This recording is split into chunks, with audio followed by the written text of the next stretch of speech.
नमस्कार बच्चों। शिक्षा शास्त्र में मैंने तीसरा चैप्टर स्टार्ट कर दिया है, जिसमें तीसरे चैप्टर का नाम है मध्यकालीन शिक्षा।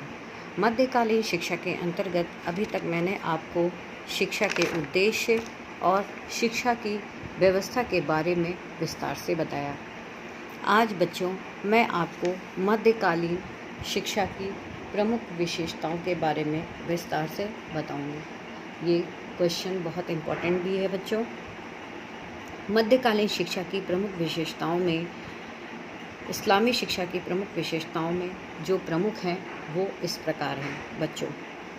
सबसे पहले नंबर पर आता है गुरु शिष्य संबंध। इस काल में प्राचीन शिक्षा प्रणाली की भांति गुरु की सेवा करना और आज्ञा पालन करना शिष्य का परम कर्तव्य था। गुरु शिष्य को पुत्रवत मानते थे। दूसरी विशेषता अनुशासन एवं दंड। विद्यार्थी शिक्षकों का इतना आदर करते थे कि उनमें स्वाभाविक रूप से विनयशीलता तथा आत्मानुशासन की भावना जागृत होती थी। अनुशासनहीन उद्दंड छात्रों को सुधारने के लिए कठोर दंड दिया जाता था। और आपने जो दो प्रणाली पढ़ी है, वैदिक कालीन शिक्षा प्रणाली और बौद्ध कालीन शिक्षा प्रणाली, उसमें दंड का विधान कठोर नहीं था, सरल दंड दिए जाते थे। मतलब बहुत ज़्यादा कठोर दंड नहीं था। लेकिन मध्यकाल में बच्चों को सुधारने के लिए, उनकी अनुशासनहीनता को दूर करने के लिए उन्हें कठोर दंड दिया जाता था। परीक्षाएं शिक्षक जब छात्र के अर्जित ज्ञान से पूर्ण संतुष्ट हो जाता तब आगे की कक्षा में भेज देता था। शिक्षा समाप्त होने के बाद उपाधियां दी जाती थी। धर्म में विशेष योग्यता प्राप्त करने वाले विद्यार्थी को आलिम की, तर्कशास्त्र तथा दर्शन शास्त्र की शिक्षा प्राप्त करने वालों को फाजिल की तथा साहित्य का अध्ययन करने वालों को काबिल की उपाधि प्रदान की जाती थी। चौथे नंबर पर आता है स्त्री शिक्षा। मुस्लिम युग में पर्दा प्रथा के कारण स्त्रियों की शिक्षा की कोई समुचित व्यवस्था नहीं थी। मस्जिद में लगे मकतबों में बालिकाएं एकत्र होकर आरंभिक शिक्षा प्राप्त करती थीं। उच्च परिवारों की बालिकाएं घर पर ही शिक्षा प्राप्त करती थीं। नूरजहां, जहां आरा, जैबुन्निसा आदि अरबी एवं फारसी साहित्य की विदुषी महिलाएं थीं। पांचवा है व्यावसायिक शिक्षा। इस समय शिक्षा को जीवनोपयोगी बनाने के लिए व्यावसायिक शिक्षा को भी स्थान दिया गया था। इस समय के वैभवशाली सम्राटों द्वारा हस्तकलाओं को पर्याप्त प्रोत्साहन मिला।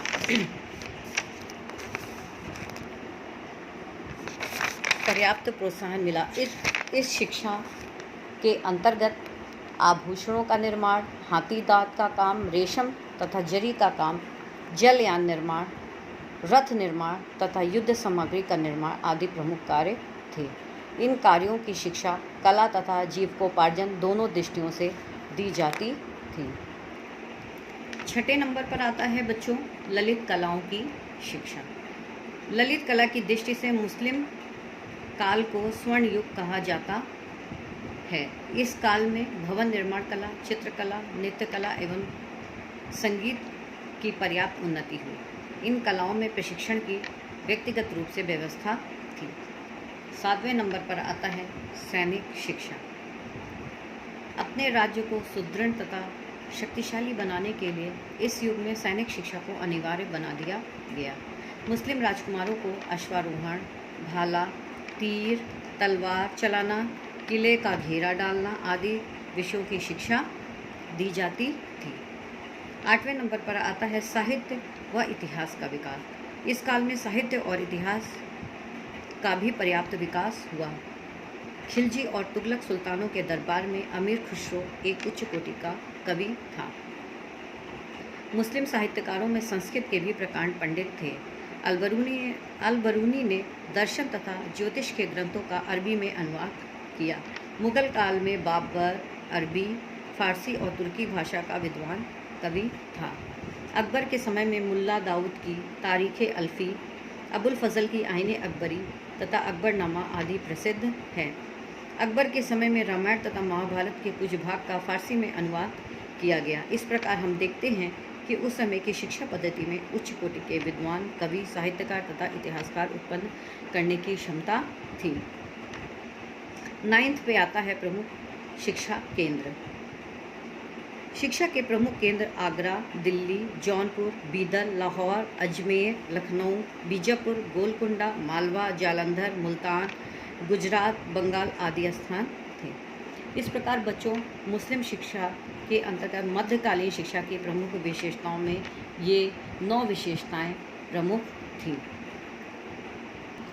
विशेषताओं के बाद अब मुस्लिम काल में हम जिस पॉइंट की बात करेंगे वो है मुस्लिम काल में विशिष्ट शिक्षा की स्थिति, position of special education in Mughal period. देखिए, भारत में मुस्लिम शिक्षा के प्रमुख केंद्र आगरा, दिल्ली, लाहौर, सियालकोट, मुल्तान, जालंधर, मालवा, अजमेर, गुजरात, अहमदनगर, हैदराबाद, गोलकुंडा, खानदेश, बीजापुर, जौनपुर, रामपुर, देवबंद, फिरोज़ाबाद और लखनऊ थे। इसके अतिरिक्त किसी शासक की राजधानी, अमीर या सूबेदार का निवास स्थान अथवा जहाँ पर कोई खानकाह या दरगाह होती थी, वह स्थान शिक्षा का केंद्र बन जाता था। मुस्लिम युग में सामान्य शिक्षा के साथ साथ कुछ विशिष्ट शिक्षाएं भी प्रदान की जाती थी जो निम्नलिखित हैं। पहले नंबर पर आता है स्त्री शिक्षा। मुस्लिम संस्कृति में पर्दा प्रथा का विशेष प्रचलन था, जिसके कारण मुस्लिम समाज में स्त्री शिक्षा का प्रचार कम था। लड़कियां लड़कों के साथ मदरसों में नहीं जाती थीं। छोटी आयु की बालिकाएं मोहल्ले के मकतब में जाकर प्रारंभिक शिक्षा प्राप्त कर लेती थीं। कुछ घरों में भी मकतब चलते थे जिनमें मोहल्ले की महिलाओं द्वारा शिक्षा दी जाती थी। मध्यवर्गीय मुस्लिम बालिकाएं गृह मकतबों में जाकर शिक्षा प्राप्त कर लेती थीं। हिंदू बालिकाएं प्रायः घरों पर ही शिक्षा प्राप्त करती थीं। शहजादियों की शिक्षा का प्रबंध व्यक्तिगत रूप से महलों में किया जाता था। बालिकाओं को धर्मशास्त्र, गृहशास्त्र तथा विभिन्न कलाओं की शिक्षा दी जाती थी। बाबर की पुत्री गुलबदन एक सफल लेखिका थी। मुमताज महल, जहां आरा, सुल्ताना सलीमा तथा नूरजहां आदि ने साहित्य तथा कला का अध्ययन किया। औरंगजेब की पुत्री जैबुन्निसा अरबी फारसी की अच्छी कवियत्री थी। दूसरे नंबर पर आता है सैनिक शिक्षा। मुसलमान अपनी सैन्य शक्ति के बल पर ही भारत पर सत्तारूढ़ हुए थे। अपने शासन को सुदृढ़ और स्थायी रखने के लिए उन्हें यहाँ के लोगों से लगातार युद्ध करने पड़े। अतः मुस्लिम काल में सैनिक शिक्षा पर अधिक बल देना स्वाभाविक था। इस काल में सैनिक शिक्षा का पर्याप्त विकास हुआ। राजकुमारों को सैन्य शिक्षा के साथ साथ सैन्य संचालन भी सिखाया जाता था। सैन्य शिक्षा में अश्वारोहण, भाला चलाना, तीर तलवार चलाना, तोप चलाना तथा किले की घेराबंदी करना आदि सिखाया जाता था। चिकित्सा शास्त्र की शिक्षा। मुस्लिम काल में औषधि शास्त्र का अच्छा विकास हुआ। चिकित्सा शास्त्र के संस्कृत ग्रंथों का फारसी भाषा में अनुवाद कराया गया। चिकित्सा शास्त्र की प्रमुख पुस्तकों में मदानुश शिक्षा ए सिकंदरी, तलिफ ए शरीफ तथा दस्तूर उल अतिबा है। चिकित्सा शास्त्र की शिक्षा के लिए रामपुर का मदरसा बहुत प्रसिद्ध था। ललित कलाओं की शिक्षा। मुस्लिम शासक विलास प्रिय थे। वे अपने मोहल्लों तथा दरबारों की शोभा बढ़ाने के लिए अपार धन का व्यय करते थे। इसलिए इस काल में कलाओं की बड़ी प्रगति हुई। वास्तुकला, चित्रकला, नृत्यकला एवं संगीत की इस काल में अच्छी प्रगति हुई। अकबर के दरबारी तानसेन अपने समय के अद्वितीय गायक थे। इन कलाओं का प्रशिक्षण व्यक्तिगत आधार पर उस्तादों द्वारा किया जाता था। कुछ लोग विभिन्न कलाओं में पारंगत व्यक्तियों के घर पर रहकर शिक्षा प्राप्त करते थे। लास्ट में आता है बच्चों व्यावसायिक शिक्षा। मुस्लिम शासनकाल में विशेष रूप से मुगल काल में हस्तकलाओं और ललित कलाओं का अत्यधिक विकास हुआ था। हस्तकलाओं में हाथी दांत का काम, आभूषण निर्माण, पच्चीकारी, रेशम व जरी का काम, मलमल बुनना, जलयान बनाना, रथ तथा युद्ध सामग्री बनाना आदि हस्तकलाएं प्रचलित थीं। मुस्लिम शासकों को भवन निर्माण का बड़ा शौक था। इसी कारण वास्तुकला का बहुत विकास हुआ। आगरा का ताजमहल, दिल्ली का लाल किला तथा फतेहपुर सिकरी का बुलंद दरवाजा आदि इस काल की वास्तुकला के उत्कृष्ट नमूने हैं। हस्तकलाओं की शिक्षा कारीगरों के घरों तथा कारखानों में ही दी जाती थी। हस्तकलाएं प्रायः वंशानुगत होती थीं। बर्नियर ने मुस्लिम काल के कुछ शिल्पों का उल्लेख किया है जो निम्नलिखित हैं, जैसे जूते बनाना, कशीदाकारी, कपड़े सीना और मलमल बनाना। इस तरह बच्चों आज आपके 2 पॉइंट यानी मध्यकालीन शिक्षा की प्रमुख विशेषताएं और दूसरा मुस्लिम काल में विशिष्ट शिक्षा की स्थिति, ये 2 पॉइंट पर हमने विस्तार से विचार किया, चर्चा की और आज आपका ये 2 पॉइंट समाप्त होता है।